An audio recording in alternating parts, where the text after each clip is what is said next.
lies will be exposed. And all lies shall be exposed. My name is Kit Cabela. I'm the host of Hardlands Media. And look, in this day and age, we deal with censorship.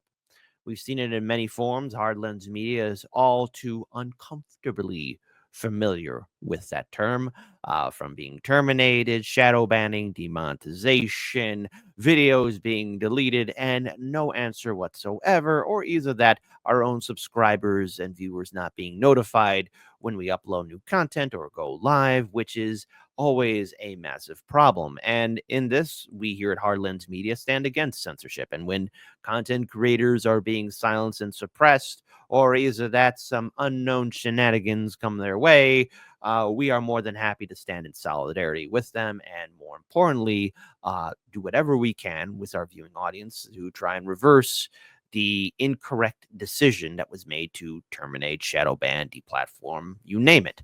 And joining me is somebody who also has been through the trenches.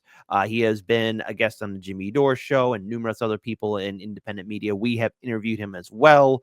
He also had to deal with a massive wave of cancel culture that I don't think even I have the two strong legs to deal with. You know him, you love him. We played his videos before on the show, and also he was integral, especially with the videos with Force to Vote.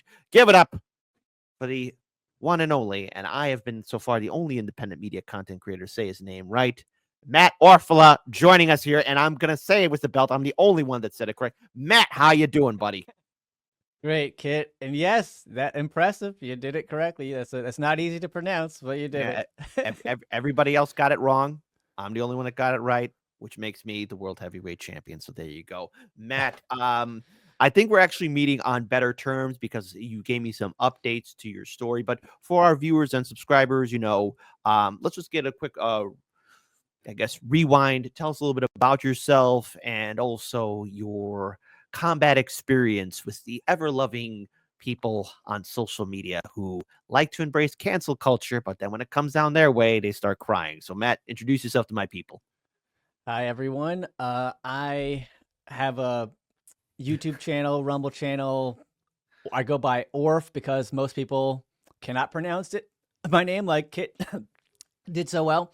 And you might know me from my media mashup videos where I have fun identifying media talking points, propaganda talking points, and just kind of just editing it together in a fun way, and also in a way that helps people recognize how much they're being propagandized, how much these messages are being repeated constantly. So Hunter Biden laptop being Russian disinformation, about the COVID lab leak being a crazy conspiracy theory. The examples are endless.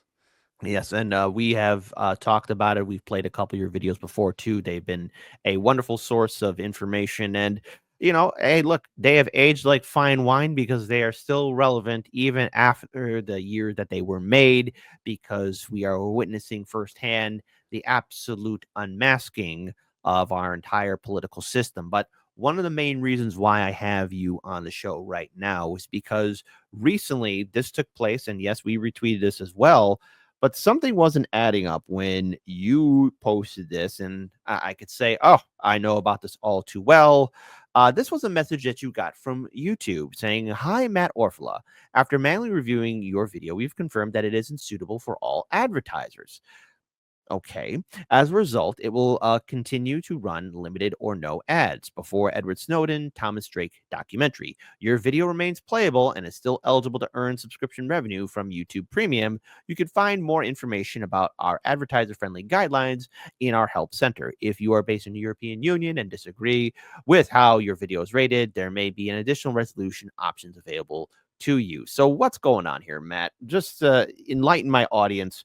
Why did YouTube send this to you after you did this documentary about Tom Drake? And let's just talk about this, because something doesn't add up. Because if you're making sure that it passes the guidelines, there's a couple of things and hoops that you got to jump through just so it's passable on YouTube, correct? Yeah, and those there's get more and more hoops. But I couldn't see how they could twist their rules to make this documentary that I just uploaded violate their guidelines. But I shared it, uploaded it, and shared it because Thomas Drake was the perfect person to discuss the recent confirmation hearings that Tulsi Gabbard had, where the oversight committee continued to smear Edward Snowden. Right. Why is Thomas Drake the perfect person? Because one of the biggest criticisms of Snowden is that, he should have gone up the proper channels. He should have gone up the chain of command instead of breaking the law like Edward Snowden did by leaking true information to the press. But they don't know Thomas Drake's story. Thomas Drake showed what happens when you go through the so-called proper channels for whistleblowers. And what did he show? Well, he showed that you get totally crushed. The system crushed him. He was framed and threatened with life in prison. He lost his job, house. I mean, trying to defend himself in court. Ultimately, he just narrowly saved himself because he refused to give in. But just to give people an idea of how horrible the government was, how sketchy these tactics were, they literally retroactively classified documents to accuse that he had to say that, he stole classified documents, but they weren't classified. Oh my God. So they retroactively classified them so that they could say he stole classified it. So it's just absolutely wild stuff. And I'm speechless here because I don't mean to cut you. I'm speechless here because, okay, you hear people say, and even at Tulsi Gabbard's hearing, if only Edward Snowden did the right thing. I made a joke during the event when that was happening, where I said, okay, hey, we're going to play a scenario. Hi, I'm Edward Snowden. I'm here to tell you guys, the people in positions of power, these bad things are happening. And then I removed myself from the show because that's what's going to happen. You're going to get Thanos out of existence, or they're going to do God knows whatever to you. So but please continue on. I didn't mean to cut you off there, but it's insane. He goes through the process, goes through the entire proceedings of trying to inform people of criminality and wrongdoing. And then he just gets the kick in the mouth. Yeah, it's because what's incredible, what he showed was through his experience, what Snowden and anybody who's familiar with the story learns is that these whistleblower channels are actually exposure channels. And so it enables the government to crack down and attack and silence and frame the whistleblower before they can actually get the information out to the public. Wow. And so Snowden saw this and says, well, I mean, if my life's going to be threatened if I go through the proper channels, I might as well at least make sure the information gets out and give it to the press. So, I mean, that was the logic. And, you can't really argue with that logic. It makes sense. But people don't see that because they don't know the story of Thomas Drake. Now, YouTube very sketchily suppressed this documentary. They said it was not suitable for advertisers, as you read. I will mention that not only does it block ads, which is it's a financial disincentive to cover topics like this, right? Yeah. It also suppresses views. So, and I can see in the analytics. This documentary, it actually has really good audience retention. It's above average audience retention. And it was getting less views than another recent video that I uploaded, which had less audience retention. And that makes no sense. Like YouTube, the algorithm would normally promote the video where people watch longer. And in this case, they didn't. That didn't happen. And I think it's pretty clear that's the result of the demonetization. It's not just me. That there's been studies that show this.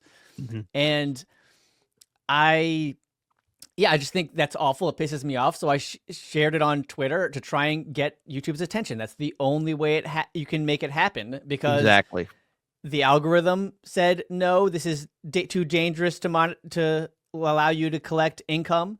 And then after a YouTube manual review decided, oh no, this is too dangerous. Yeah. Too dangerous. And so luckily, thanks to your help, Kit, and everyone who shared its help, absolutely, YouTube finally did respond and I saw that this morning. I shared it with you. It's good news. They reversed the decision. But it's just amazing that you have to, build up a storm, work up a storm to get Yes. these decisions reversed. And obviously, I have to recognize I'm in a lucky situation because I have somewhat of a following. Right.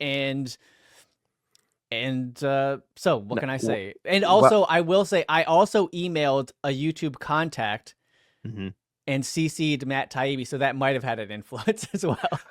Perhaps, folks, I want everyone to understand that, there's a whole process when reaching out to YouTube, and you don't know if you're speaking to a human being or not, or somebody overseas, or maybe an intern. And last year, what a lot of people don't know is Google was laying off a lot of people. So you don't know if you're actually speaking to a person or having a manual review. So I just would like to read this here. Thanks to everyone who shared my complaint on X. Absolutely glad people did that. With your help, YouTube reversed its decision. I'd still like to know why my documentary was deemed not suitable by the algorithm and then a second time by a manual review. Good news. We checked and confirmed that your video can be monetized. You should now see the green dollar icon next to the video in studio. Thanks for your patience while we took the time to make sure that your content follows the guidelines. I want to be very clear on this with the whole idea of guidelines. They have been changing more so and more so. And it's not only independent media, but it's other larger content creators, like, for example, those that cover entertainment or history or any other type of genre. And they have been saying a story that is very familiar, and that is their viewers aren't being notified. People are being unsubscribed, and their videos are not gaining traction. And one has to wonder what is happening with the original content creator, and that is people who take time out of their day, who probably even larger channels who have a team of people. I know that you do a lot of your work by yourself, but in regards for not only last year but even coming into this year, what has been your overall response or reaction to YouTube perhaps maybe not notifying your subscribers? Are you going through the same gauntlet of people messaging you, hey, we're not being subscribed or being notified? Because we still get that. And we've been noticing YouTube that people are not being notified when Hardlands Media goes live, or a lot of our friends in independent media, they're dealing with the same thing too. Matt, is that gauntlet happening to you? Well, you mentioned to me before we were streaming that you get a lot of comments saying that YouTube did not notify your followers and subscribers of your new videos. I get those comments too. What's difficult is, it's hard to verify that stuff. But I mean, yeah, many YouTubers have complained about that. It does seem sketchy.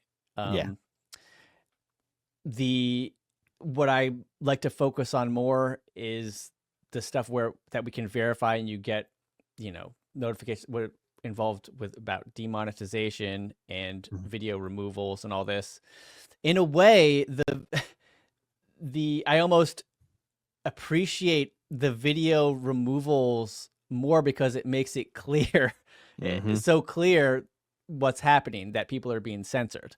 And it's much more difficult to track the censorship when they're using the soft censorship like demonetization. Or the yellow dollar sign, which again, folks, you might as well. It is no fun for anybody who puts time and effort into making content, and then all of a sudden it is deemed, I don't know what, controversial. I think a lot of us are doing the best we can to make sure that the content is acceptable to as many viewers as possible.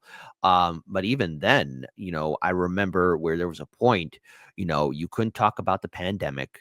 And even then, like for us, for Hardlands Media, it took us 5 years to get rid of a community strike when YouTube made the accusation about what happened on January 6th. And I guess the algorithm thought that we said that the elections weren't fair when we were commenting on what was happening on January 6th. And it took us 5 years to get that fixed finally, which was a nightmare in its own right. Or either that when YouTube said we were giving out misinformation when we were talking about how Joe Rogan was being smeared, but they were saying we were giving out medical misinformation, and the list goes on and on and on. It's been a fun little roller coaster ride, but when they do that, You have to wonder, is anybody even really reviewing these videos or looking into it? And in turn, you are audience members, people who are watching it, your subscribers, my subscribers. It is difficult for us, because then we have to explain to our viewers, hey, I can't upload content, or hey, I can't go live because of this. And it's our people, our subscribers, who have faith in us and who want to see us succeed, because we're dealing with so much in this media space, and when our own supporters aren't allowed to see our content, they themselves are also being censored. I want to get your thoughts on that. Well, everyone that's not a mainstream media company, a media outlet, is being censored on YouTube, and I'll explain. So you have few layers of censorship. We'll just say three main ones. The hard censorship, like I said, where videos are actually removed and deleted, to the softer censorship, where through demonetization and financial disincentives. And then 3 is kind of the hardest to see. It's almost invisible, but it is verifiable, because we know so it's just the algorithm and the ranking and search results. And what we know is verifiable is that YouTube says that they promote and favor authoritative sources. It's verifiable. They admitted it. And so, in effect, when they are promoting what they consider authoritative sources, that's their term for the Washington Post, CNN, Fox, Political. All the mainstream outlets that we know have lied to us repeatedly, typically just by repeating intelligence community talking points and lies, whether it was the Iraq War or that we were under attack by Russian bots, according to Hamilton 68, which was a complete fraud. So YouTube promotes those channels. So in effect, everyone else is getting suppressed. Right. I'll give one example. If you search Matt Orfalea, my name, Russia hacked the election, you won't see my video, which is all about Democrats' talking point that Russia hacked the election in 2016, which, I mean, there's nothing to support that Russia didn't hack the election. Just as many Democrats think that there was election fraud in 2016, that Russia literally hacked the election results, the figures, votes, tallies, as is just as many people as Republicans think that 2020 was stolen through voter fraud. So it's the same thing on either side, except one was considered legitimate by one side and then vice versa. But anyway, so I made a compilation about that, and you literally search my name in that. I hope it's changed at this point, but I documented it. It took like pages and pages and pages and pages and pages of search results through mainstream media before you got to my video on that. Let's try this out. So what I need to type in? Let's actually try this live on air. So Matt Orfalea. Full name. I'm seeing your name. Yeah, all right. Which is my channel. So like, my channel should come up, right? So if you go Matt Orfalea, Russia hacked the election. Okay.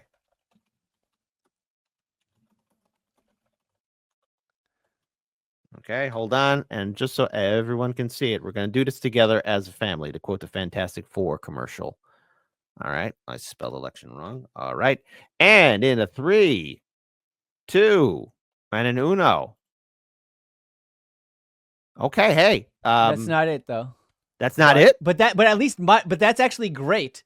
That's incredible. My video is at the top. Okay. That's excellent. I can send you a link to what it used to look like. All right, but that's not the video though, correct? Correct, but hell, okay. And then look how you have the other let's look how much more.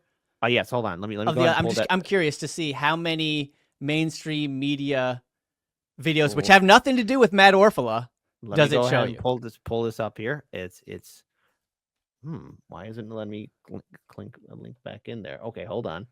It's thinking here real quick. So hold on. We're gonna do this together as a family one more time.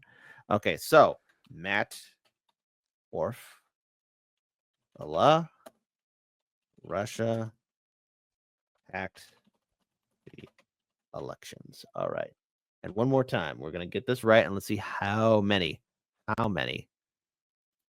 people of authoritative sources are showing up live on air. So let's go and do this. Okay, so here we go. Oops, hold on. I spelled your name wrong. There you go. Okay, that's really great, actually. Okay, we got CNN, MSNBC, Bloomberg Television. They could always be trusted. You got CBS New York, Financial Times, Stand Up with Mathis, the Aspen Institute, Agents of Chaos, HBO. Good. Okay, great. We're getting somewhere. Not a whole lot of Matt Orfalea. Fox News, good. CBS, PBS NewsHour, Arizona Family 3 TV, great. CBS Evening News, News 4, JAX, the local station, Associated Press, only one Matt Orfalea, your name's in there, and a TED Talk. How and why 7 years ago. Hey, I hope everyone's clipping this because this is hilarious. Wow. So only one thing, and that's not the video. Actually, Russia stolen election claims. That is the video. I'm sorry. I've done so many Russia, okay. All right. Russia propaganda, Russia affecting the election talking point mashups. But you made more videos than this, though, correct? Exactly. Okay. So it is very funny. First of all, and I sent you a link to a thread that documenting how that showed up just a month or so ago, a couple months ago. So let's go ahead and pull this up that here. was, you had to go through hundreds of videos to see my video. So that's great that they finally fixed that somehow after I called it out. From July 19th of 2024. Okay, so here we are. So here we have a screenshot. Here's a thread. Still nothing. Going on to now part 2. Still nothing. Nothing. Okay, hey, a lot of corporate media outlet people here. Okay, more of this and more of that. Oh, hey, you got Fat Tony, aka Cenk Uygur. Great. What else you got here? Wow. And it goes I mean, that's how crazy rigged is that? That's insane, right? Yeah, it is. I will have to say, yeah, and just with my name, like, why? I'm glad they finally put me at the top, like my own video at the top of a search for me. That's great. That's good. But I've done so much more on that topic that could fall under that search and it's just pages and pages of mainstream media still, which has nothing to do with what you actually searched. Matt Orfalea. Right. And then the thing is, like, when you type in Hardlands Media, for example, just going to use this as just a template, we do get, of course, you get people seeing, hey, we're live. We got a couple of our videos up here and there, and that's it. But when your name and your title, like the rest of your other videos, should show up. So let's talk about this documentary that you were working on. And that's now available on your Twitter account. It's also available on your YouTube channel. We're going to play just maybe 1 or 2 minutes of it. But in regards to, can you just explain to people who are just tuning in about who Tom Drake is and his importance of being a whistleblower before we just play just a couple segments of it? Because right now there's probably people who aren't aware that you put a lot of this time and effort into this documentary. So Tom Drake is the whistleblower who tried to warn us what Edward Snowden went on to warn us about, which was that our government was illegally spying on us, breaking the law, violating the Constitution, violating the Fourth Amendment, protection from undue and unjust search and seizure. So, as I explained earlier, everyone, at least the critics, the people who are still ignorant of Snowden's story, they say he should have gone up the chain of command, gone up through the proper whistleblower channels. Tom Drake did that, and they destroyed his life. The government did everything to destroy his life by framing him with crimes that he did not commit and threatening him with life in prison. Wow. Absolute madness. So let's Lost go his ahead. job. Yeah, talk about cancel culture. I think the worst form of cancel culture is when they call you a traitor. You don't just lose your job, but you face life in prison based on, false accusations framed for crimes. That's the worst form of cancel culture. And it's very depressing when you see people who might politically align with you even weaponize and use the system. And we saw this firsthand for the past 8 years of so many people cheering on cancel culture, and now you got these same people screaming and crying and hollering at the moon about what's happening with USAID, when a lot of us who were calling this out from the very beginning, we were called insane or conspiracy theorists. But yet political, Reuters, and a lot of other media outlets were getting that nice fat government check. And, then you have other influential people saying, oh, no, this might be my last time here. I almost want to go to the screen and smack them in the mouth. How dare you? You haven't been in the trenches. You're going to say you're going to go away, or you're going to be terminated or silenced or suppressed. You're going to be fine to these people who are influencers who have like millions of subscribers. You're going to be okay. You're going to be fine. Until you get onto our level, stop complaining. So let's go ahead and play this video here. We're just going to play it like for maybe for a minute and a half. And I encourage everyone that's watching, please go to Matt Orfal's channel after the show, of course, and check out the full video. Give it a like, give it a view, because your viewership and liking content really helps out all of us in this independent media sphere. It puts more work on our subscribers. And we wish that someday YouTube will go back to a meritocracy. If there hadn't been a Thomas Drake, there couldn't have been an Edward Snowden. Hello, everyone. I'm incredibly excited and honored to be speaking with a true American hero, NSA whistleblower Thomas Drake. Here we had a guy who did absolutely everything right. He placed his faith in the system. He saw, the warrantless wiretapping of hundreds of millions of Americans. He saw corruption. He brought it to the IG. He brought it to the Congress. And rather than protecting him against retaliation, they actively retaliated against him in the most public and aggressive way.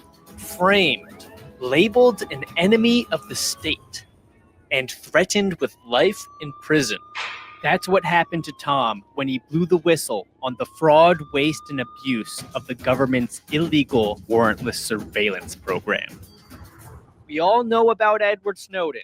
But according to Edward Snowden himself, if there hadn't been a Thomas Drake, there couldn't have been an Edward Snowden. Tom. Okay, and that's Matt Orfala's interview that's the beginning trailer of a 33-minute, 48-second interview with Thomas Drake. And I encourage everyone that's watching this to please check it out in its full entirety. The fact that video got limited says a lot about the fear that is within, I guess, big tech, establishment media, as well as with the two-party political system that is invested in the censorship of so many people. So how did you manage to get a sit-down interview with Thomas Drake? I'm pretty sure that must have been a lot to try and tell him, hey, come out, tell your story. We promise the political police aren't outside the door. It took a while, actually, just because, I'm kind of a nobody, right? Hey, how dare you, man? You had a wave of cancel culture people come after you for videos that were years and years old. You are somebody, Matt. So, but even that, that also made it hard, right? I imagine in a lot of cases, at least, if I reach out for an interview and some people see that I've been smeared, they might hesitate to speak with me. Luckily, I don't think that was the case with Tom. I was persistent, asked a bunch of times, and he agreed to do an interview with me. Did it in 2020, and also had another one recently. Honestly, just a funny story. I think that I wonder if that happened with Andrew Yang, actually. So whatever. That's no. What happened exactly? I was scheduled to interview him for the 2020 election because I had made a lot of basic income videos, even before he was talking about it, and he agreed. We had scheduled an interview on my channel, but that was canceled. Although, to be fair, I don't know if that had anything to do with, me being canceled or whatever, but they never did reschedule. But again, he did kind of explode in popularity, and so hey, if you can go on the Joe Rogan show, why would you go on the Matt Orfalea channel? To be fair. Yeah, well, the rise and fall of Andrew Yang has been a very interesting study. I mean, for goodness sakes, I mean, the dude had a failed New York run for mayor, I believe, and then he started the Forward Party, which then he decided to say if everyone doesn't, because I do remember him tweeting out saying, "Everyone vote for Biden, everyone support and vote for Biden," and They all then did. as soon as Biden ate crap, and then as soon as Kamala lost. Oh my goodness! Now everyone pontificate how the Democrats are always failing. Welcome to the party. Thank you for joining us, Andrew Yang. So good to see you again. How's that Forward Party treating you? Going upwards or downwards? The Democrats are done. Yeah. There's no recovering from this. I don't think there's any recovering from what they've done the last few years, because they've done it in such a way that, you know, you just can't deny it. People can see it with their own eyes. They see that Joe Biden's demented, you know, and that they've been lied to about it for 4 years plus. And also the whole the woke stuff. And I have a great example from Andrew Yang, who let's face it, he was brilliant, you know, in having new ideas. I thought he originally brought some good criticism to the Democratic Party, but then he, like you said, he endorsed Joe Biden, and there hasn't been really anything special from him since then that I've seen anyway. And the example from his campaign when he ran for mayor in New York, I believe it was, Dave Chappelle offered to open a campaign rally for him. Yes, to do an event, a campaign event for Andrew Yang. Dave Chappelle, the most popular, beloved entertainer. I would murder for that. Yeah. And his advisors told him no. And he said, and he gave in. He was like, which is absolutely insane. How stupid is that? No. That's one of the dumbest campaign decisions in the history of politics. That's the dumbest. Yeah. But why?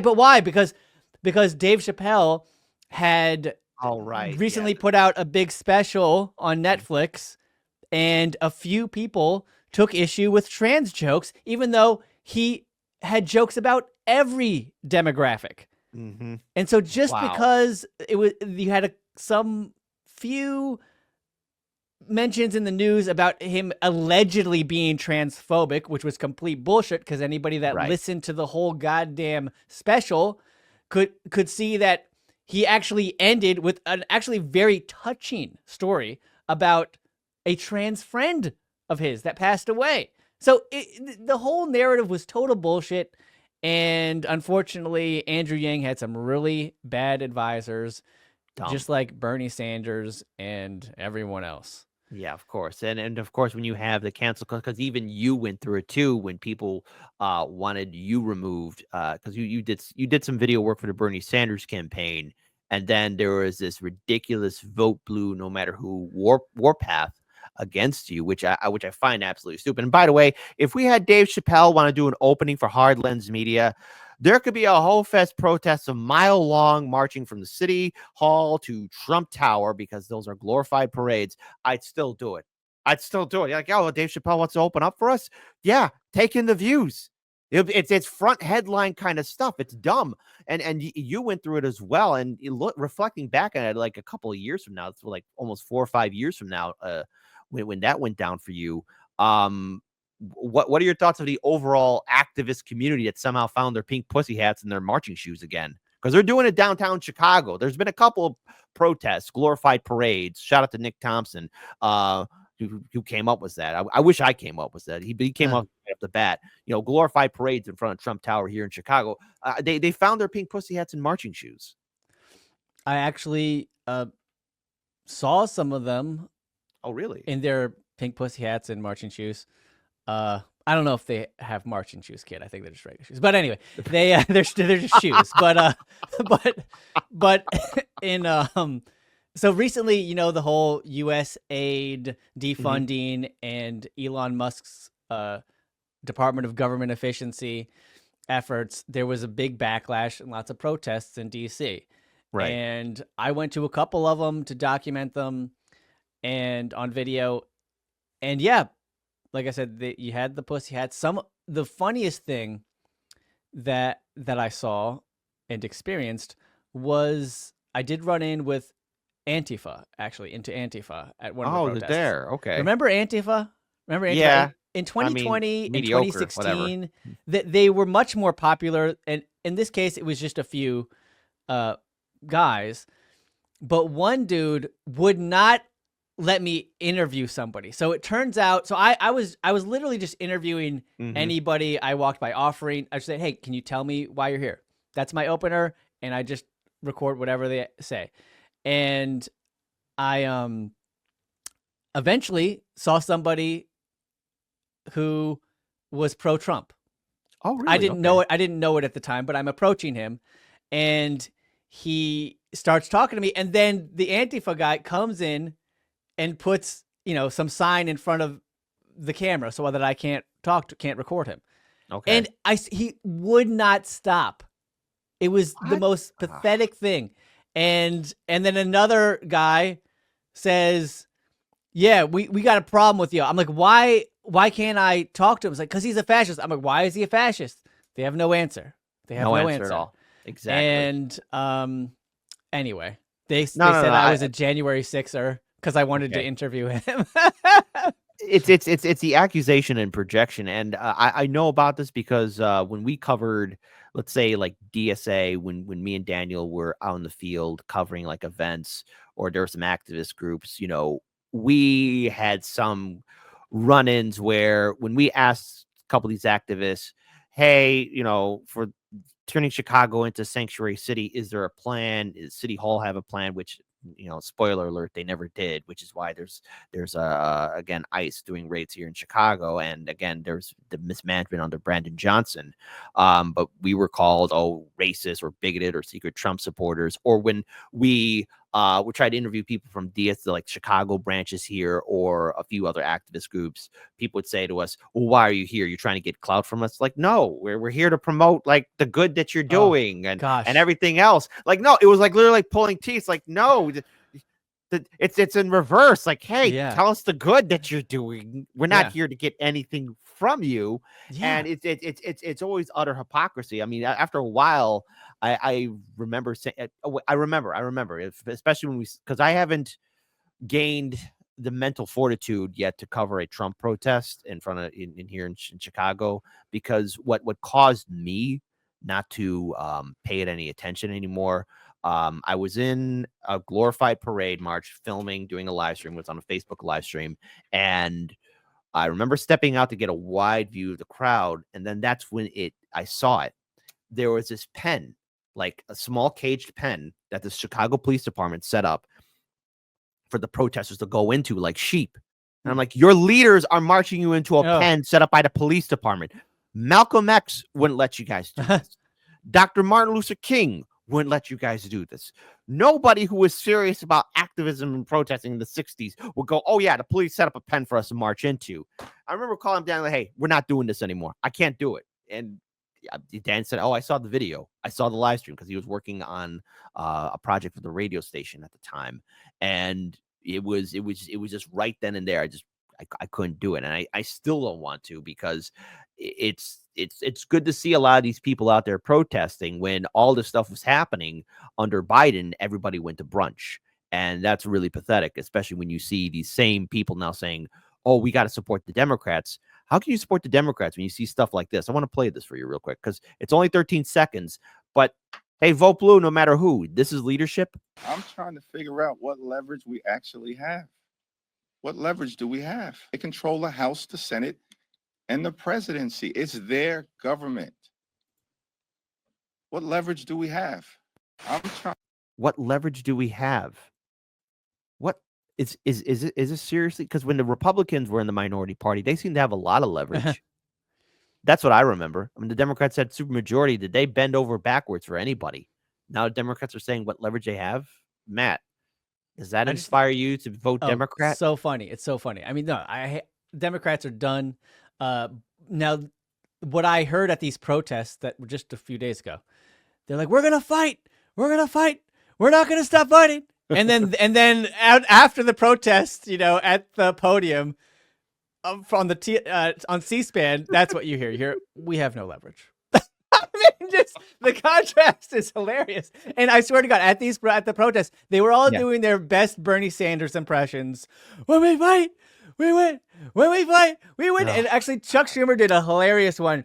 Oh wait, no, it was Jamie Raskin.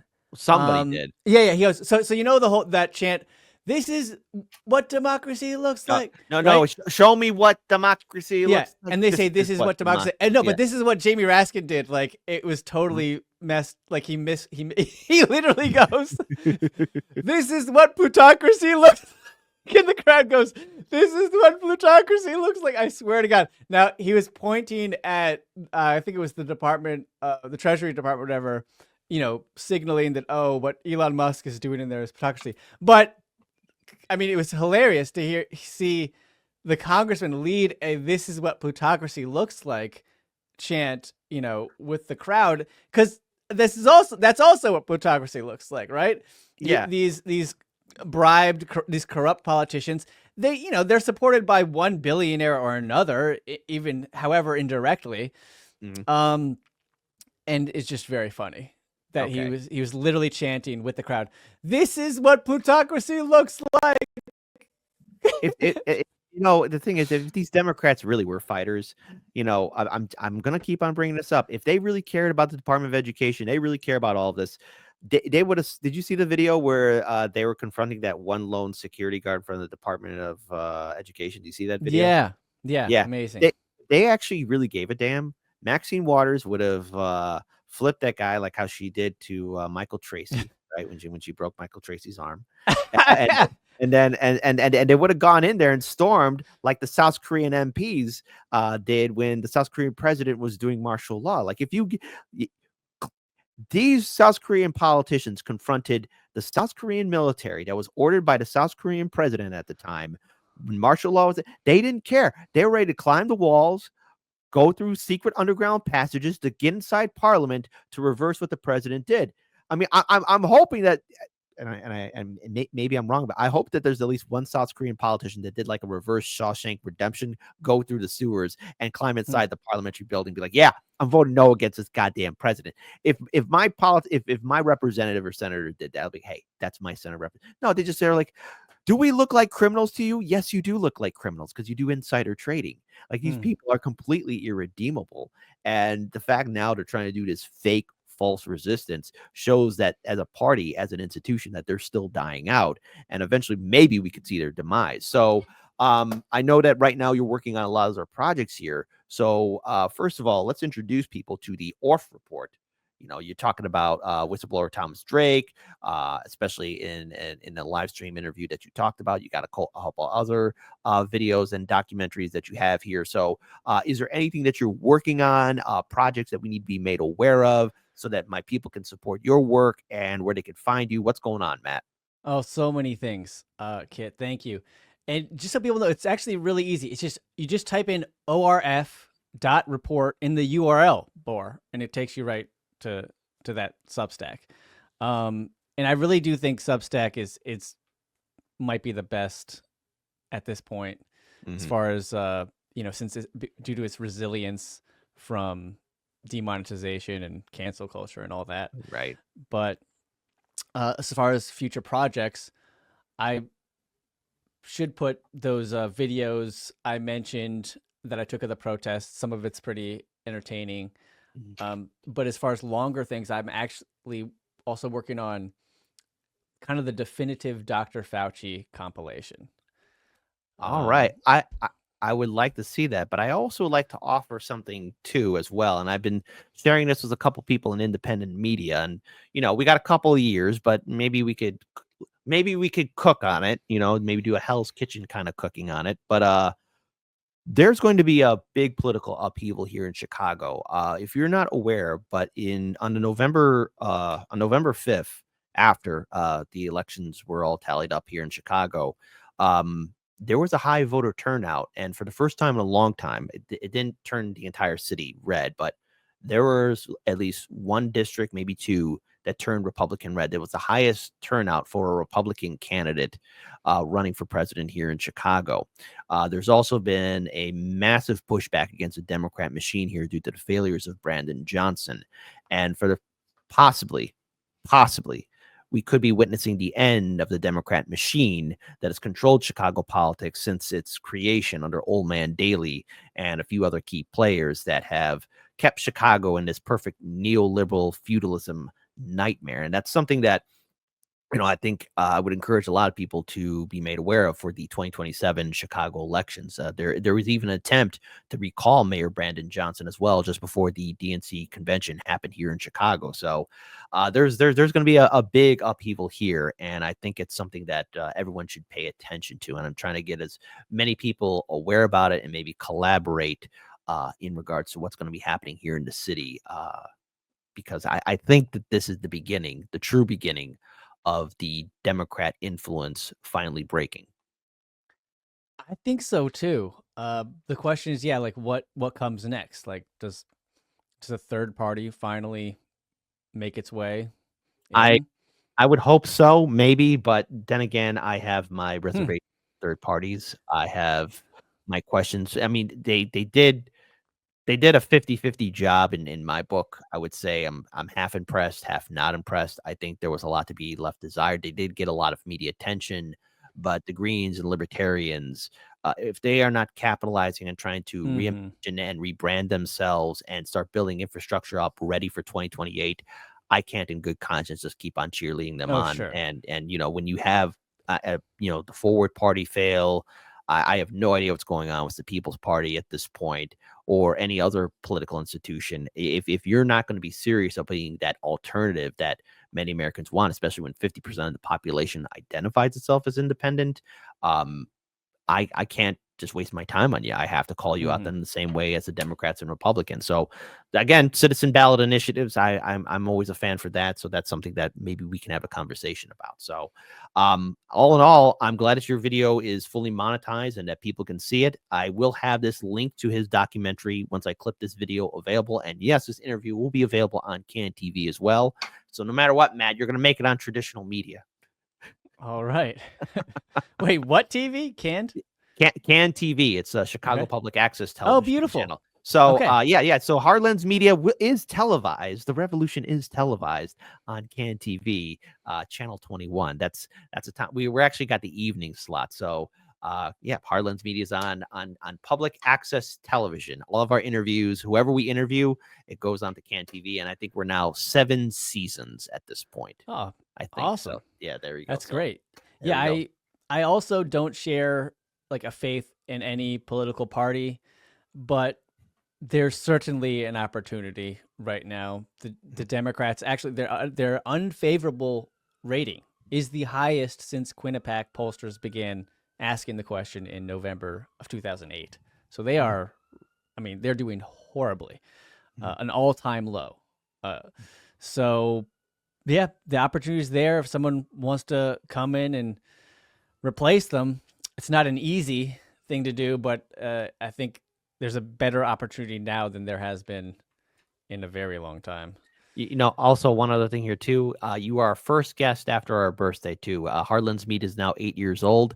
On Saturday was our YouTube channel's 8th birthday. So welcome.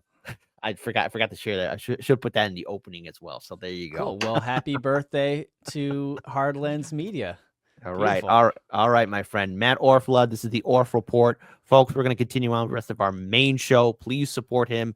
This video and the documentary will be linked. Once I clip it, it'll be available for everyone to check out. Please support Matt Orfalea and double check and triple check that you're still subscribed to your favorite content creator in regards to independent media. The censorship is real. But now we continue on with the rest of our main show. Matt, thank you so much for your time. We're going to take a quick short break, and we'll be right back. Thank you, Kit. Radio station just censored the word devil. Clearly, we are on a different level.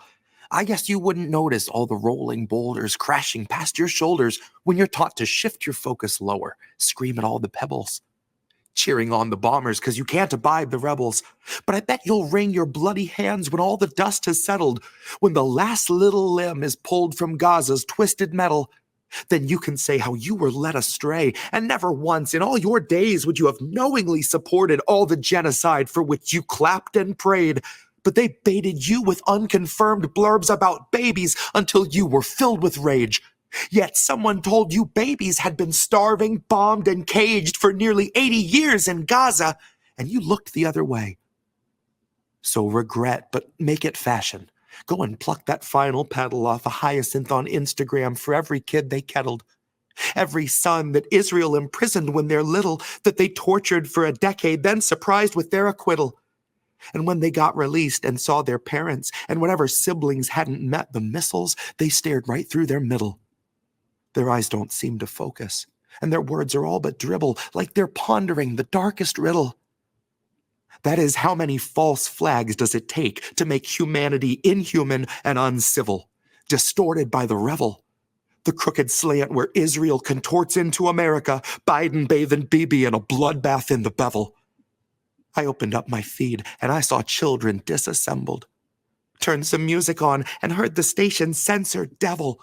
Imagine thinking Doja Cat's a threat to moral fabric in the single largest terror cell that ever felled a temple, that ever sparked a cleansing, that ever burned a market, that ever raped with bayonets or carpet-bombed apartments, that ever turned your water off and left you in the darkness, left you doing surgery on children while they're conscious.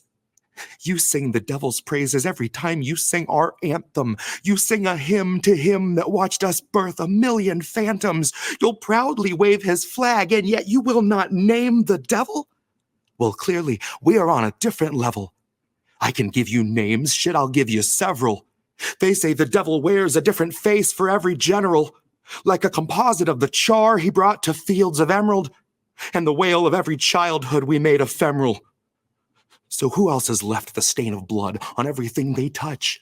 Who else can starve civilians and they don't so much as blush? Who else has paid for Gaza being flattened into dust? If there's ever been a devil on this earth, then it is us. That's U.S. What an ugly couple letters. Feeding shit and ignorance to those it chose to tether. From the river to the sea, both are slowly growing redder. For the devil that you know just knows you better. It knows every gut reaction it could ever make you feel. It knows fear is that which wakes you up and gets you on your wheel. It knows just the kind of story that will justify its war. And the scripts are wrapped for World War IV. So just imagine my surprise to give the radio a listen and to hear such pious morals out of Zionists and Christians that they'd take the devil's name and try to clip it from existence while they carry out his bloody business. You would wave a fascist flag, and yet you honor not your Iblis? Name you not Apollyon? Hush you now your witness? Bleed the name of Belial till tongue is rolling listless in the man-made mouth of Mammon, as Lamia's whispers listen. When carts are wheeling bodies through the cities that we crushed, and the very air is rotten with decay of all that was, who else would censor devil yet behave as Legion does? If there's ever been a devil on this earth, then it is us. U.S., but not a unity of souls. More a mass of corporations turning houses into holes, turning people into puppets, turning puppets into mold, turning mold into nutrition bars worth their weight in gold because they're bombing every bakery and burning every field with phosphorus that never once has wanted for a meal. The devil wears a mask and it delights in the reveal, in that moment where the face is let to peel. We do not love the underdog. We do not cheer the rebels. We lust for all their blood until the dust has finally settled. Then pity just ourselves that we were so misled to revel. Proudly wave his flag, and yet we will not name the devil.